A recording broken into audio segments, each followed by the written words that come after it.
Do I say all that? What do I say? It's fine. My name is Daniel Santamina. I am a registered kinesiologist and clinician scientist at the Princess Margaret Cancer Centre. I'm also an assistant professor in the Faculty of Kinesiology and Physical Education at the University of Toronto. So what I do is I look at the effects of exercise and physical activity interventions for people who have been diagnosed with cancer. And so my role as a researcher and a clinician is to design exercise programs and test to see how well they work and what their effects are. I chose this profession because it was personally meaningful to me.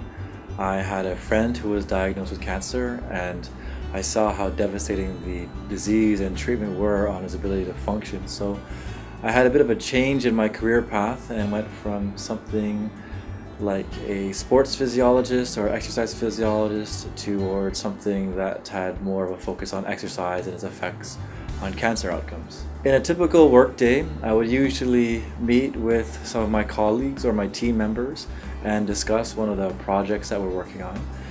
So typically we would look at how to deliver an exercise program for a group of patients with cancer, and how to test the effects of those exercise programs. A highlight of my job is working with both the students and trainees and many of my colleagues whom I learn a lot from.